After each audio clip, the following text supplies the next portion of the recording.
just logically namni wal dhageeffataa wal biraa yoo dubbate by the way amma yeroo waliin dubbannu bare anachiin ibnuuni na wajjin marii qabadhu jennaan dhugaa dubbachuuf just an akka kiyyetti frustrate ta'e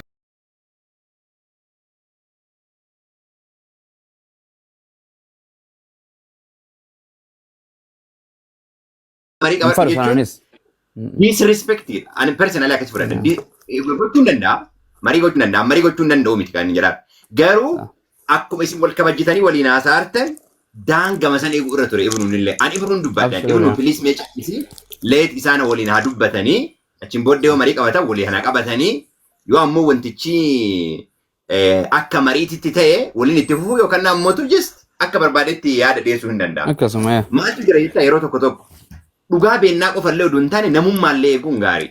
Anama fakkeenya waan dhugaa beeku qofaaf. Fiilingii namaa eeguun gaarii. Yes, akka argise hojiin dubbachuu hin danda'u. Sababni isaa namummaan hin jira namummaan. Fakkeenyaaf yeroo macaafa qulqulluu keessatti kennaaf fakkeenyaaf arsiitti hin beektaa yaadiin arsiitti naan arsiitti obbolaawwan kiyya mucaa maannaa kiyyaa siinaan hin jedhu anaan. Mana keenya keessatti disipiliin mana keenyaa keessatti jechuudha.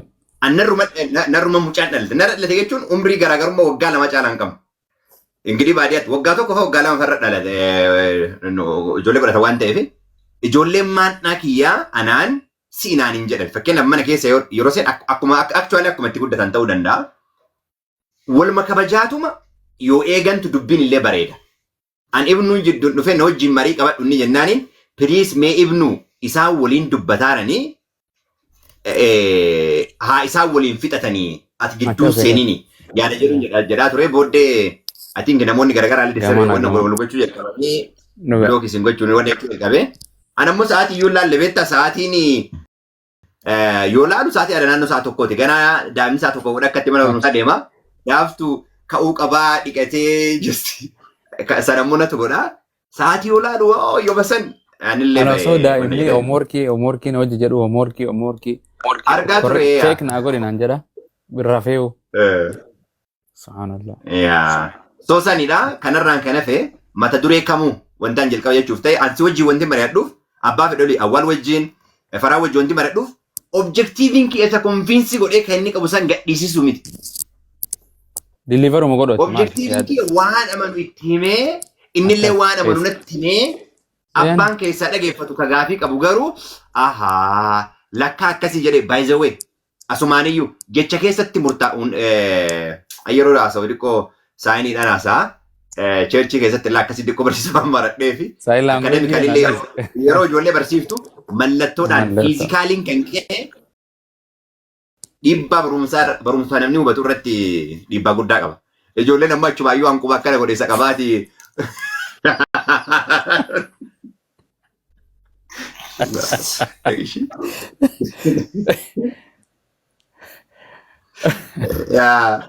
Yeroo waliin bareednu tibbeessu musliima ta'een turre jedhani tokkomayyuu manaa sobe qubaanaa akkas godhee qabeeti. Gaafa lamaa sanoo. Gaafa lamaallee tokko iddoo tokko sanitti yaadeeti ka gaafsanii mariirra jirra waan ta'eef I know what will be going on sanii akkasitti taasise.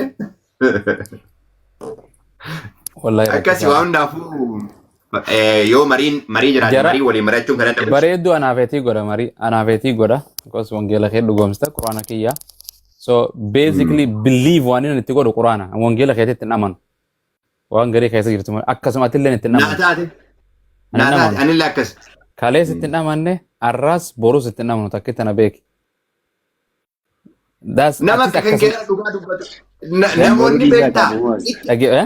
Maaf jennaan waa in kijiba qabaa jedhee namanu jechuun kitaaba macaafa keedhiisii kitaaba madammar keessa kajuwaar keessa dhugaan ni jira kitaaba zimbiloo laabraarii bitattu keessa waan hunda bakka irraa fudhadhu jira bakka irraa fudhannee jira. So saniif waan beest wangeela keetirratti haasa'uu hin dandeenya. Quraana keetirratti. An waan ati jette dhibba walii gala.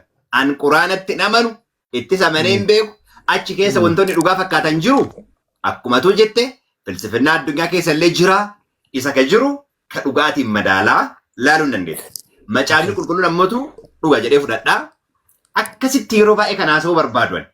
Warra macaafni qulqulluun cinaa dhugaa كيساني تول لوجا كيساني تول يرو كم وجهنا سون دني لما تدور الرانك بني أكو مكان دور دبني Naafet I'm free imala turtee imala يرو turtee hin deemite inaasu mana naafisitu ture bareeddu kan namni rabshaa hin qabne ani gartee waan gaafii miliyoona takkallee si gaafachuu miti waan jiru sanirratti waan yaada mataa kiyyaas hin gaafadhu waan based on waan jiru waan barreeffame ati hin barreessu caafamee kompiliitee jiru gartee hiikoo biraati itti kannuu hin dandeessu gartee kontekstuwaali waan gartee akkaataa iskooraan itti kanne malee yaada mataa keetii ittiin galchitu kiyya ittiin galchu an waan caafame si gaafadha waan caafame na gaafatta digalle tosaniif waan irra wal naam dhabu jirru yesuusuma kana malee namni biraa yesuus islaamnis itti amana qaamni itti amannees ni jira kanumarra wal dhabu jiraame kana suutatti walii yesus qofa jennee miti maammadi irratti illee wal dhabna kan maammadi ni fudhadhu haasoon isa yaa ni haasoon isanis waa takka homaatu san wanni kiyyarra dhuftee yoo akkas taate quraana irraa dhuftee maammad ergama takka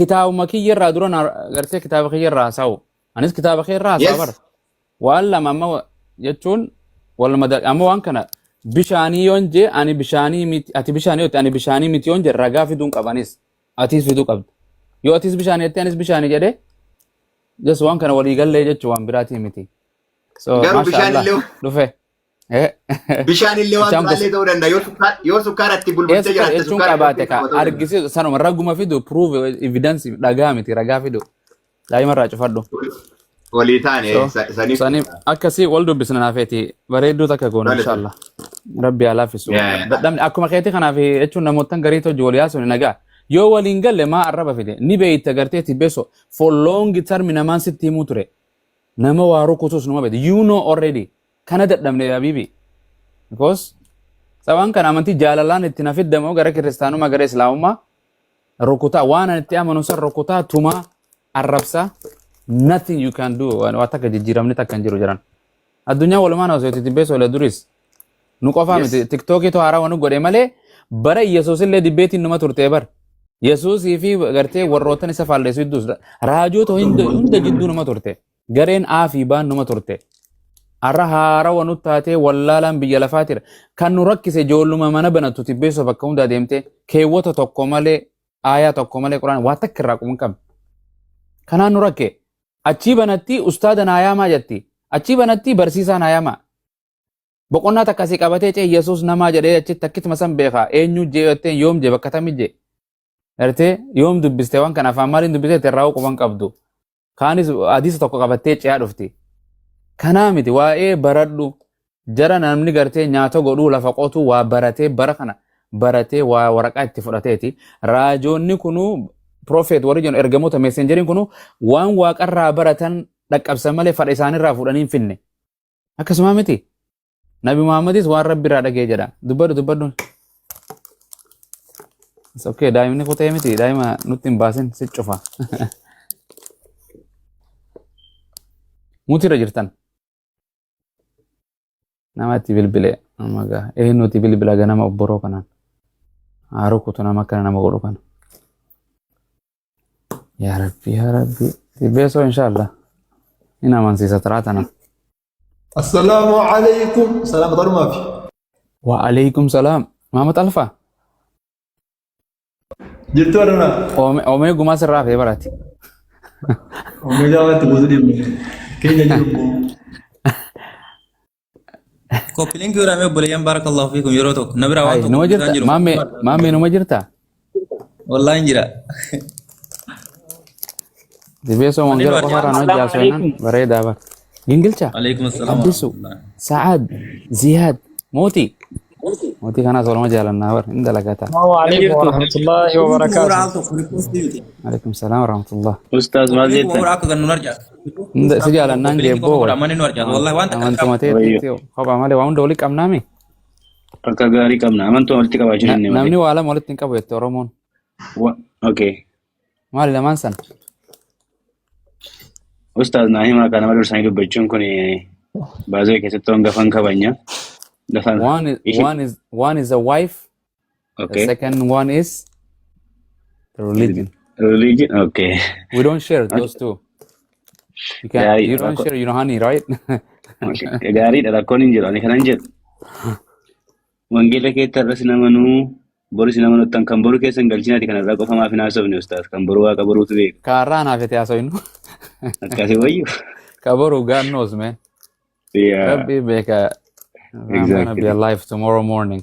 Maaltu beeka boru hin Absolutely. deemnarra. Maa warri kun hin beeytamooti. Nama gama sirraayis barsiisaa nama rukkutu, asirraayis nama rukkutu. Hin toltu yeroo gari. Ma gartee akkuma beektu Sil- teenyeetume akkana haasoyne. Mana amantaa jechuun man turre jaan biraa za'aa takka molama waliin haasoyne. Yeah. Nan arrabsine amantiin wangeelli quraanni ati nan sirreessine. Ati fakkeenya maali namaa taata? How you gonna be, for example, namaaf gartee fakkeenya role modelii rakkisa. Amma mataa isaa yeroo gocha baay'ee ture kaabuma zakkas taanaan amma asuma irraan kaa'a waan dubbadhu asuma simbiradhu. So fakkeenyaaf wantoota gaarummaa mul'isa nama fakkeenyaa fi kanaan qabadhee deemu barasaatti beessa nama dubbatan hin jiran natti fakkaata baay'isaa isaaniiru dubartii Namaatti bilbileense. Exactly. Macaafa qulqulluudhaan amanee jira. Macaafa qulqulluudhaan haasaa waan macaafa qulqulluudhaan haasee irra gaariidha. Sirrii waa sirreessuu barbaadee yookiis immoo gorsa sirii laachuu barbaadee miti. Haaloon iddoo kanatti immoo yeroo dura as keessa seenan turanii xiqqoo haalota gaarii hin turre. Dhimma raajii jedhamu. Isaan jechuun faanii godhuu jechuun wantoota waanuma jiraatu. Ijoolleen Yeah, kiristaanaa it's funny, biyya means keessa godhattee they do the comedians so isaanuu kiristaanummaanuu. Barsiisonni masira gurguddoon waan raajoota kana hunda warri rukutuun wajjis numa jiran. So Sun akkuma jirutti ta'ee rakkoon hin jiru abubuwas koo wanti simbichaa yoo dubbanne waan sirreessinu. Anyways, Yesuusitti amanee jira jettanii abubuwas. Yesuus kun itti amanuu keessan kan waa'ee Yesuus hime quraana moo gahan quraanaan naa hima. Okay. Ani Yesuusitti isin amanuu keessan quraana keessan kennaan anis maalaan eegale iddoo kana keessaa dhufee Yesuusitti amanuun kabajaa ta'eef ati kan jiru Yesuusitti amanee tananii. Maalii fi kutaa macaafa qulqulluu keessatti akkas jedhee dubbata. Inni waan karaa ta'eef namni Yesuus hin beekne isa erge abbicha isa waaqayyo ta'ee isa bara baraan jiraatu sana namni hin beeku jedha. So ana waaqayyo nama hin beekin jira. Qoyyaa qabu. Eenyu jedhee bar. Kiyya rabbiitu natti maafiin jedhe kiyyaan qaamni biraa natti hin himu. So walumaa gala isaatti jireenya bara bara namni qabaatu nama Yesuus beekudha jedha macaafni. Jireenya bara bara namni qabu nama Yesuus beekudha. Mee Yesuus kan natti agarsiisa kan keessatti keessa jechuu barbaade ta'an Yesuus kan jedhu quraanas haa ta'u hadiisa sanan barbaade. Eebbifamaa wal seentan nuti qabaddaani dhufaaddaa. Ciisaa ilma Maryam yoo karaa hedduun nu of haguuqa isaate suuraan 19ffaadha guututti harmee isaatii fi Yesuus irraa so'ite. Guutuun the chapter of Mary. Amma Isaa yoo jenne immoo iddoo biraa nu geessa qaabamu as dhiifama. Okay, yoo Isaa jenne. Okay, ayyee takkituma tana. Okay, kiristaanni hundi biyya lafaarra jiru Yesuus ni beekaa? Yesuus ni beekaa kiristaanni biyya lafaarra jiru hundi? Kiristaanni Kiristoositti amanee jiru hundumtiyyuu Kiristoos Ortodoksiin amantee Yesuusitti? Abumu as kan ofii kooti amane raayuun dubbadde amantaa nama roonaa sa'uu baadhe. Waan siin Lakkis hin diduu miti. No, maaf jechuun okay, Itoophiyaa keessaati Itoophiyaa jirtaami? Lakki. As ayyee biyya faranjii jirta. Faranjiin Yesuus ni beekti? Hin beeku. Amma kan faranjii yoo ta'e kan mootummaa parsaanii qabu. Jechuun ati adiin kiristaana moo kiristaanii adii jira moo hin jiru? Guutan hedduu isaanii. Okay, waldaa isaanii yoo dheeyte Yesuus ni beekani? It's not my question, Abu Muaz. What's going on? Oh my God, akkamiin si godha gaa? Isin kiristaaninu akka takkan amantani Yesuusi? Akkamiin jechuun keenya Ciisoo Ibraayistii, Giriik Ciisoo Ciisa Arabiketti. Faranjiin Jiisas jetti moo Yesuus jetti? Kana waan garii hin didin, waan garii kallattiin waan jiru. Faranjii jedha osoo hin taane, Faranjii jedha osoo hin taane, afaan fakkeenyaaf afaan Ingiliffaatiin Yesuus jechuun Jiisas jechuudha. Okay. Kana isin ilaalu rakkoon qabuuti. Asitti amma fakkeenyaaf. No, jechuun amma waan Isaa jechuun nuuf isin amantiin addaa isin warri amantii takka taatanu Baayibili keessanuu tokkoo miti maqaan isaa. Okay. Gaariidha rakkoon qabu maqaan isaa Baaybiliin tokkoo miti amma fakkeenyaaf.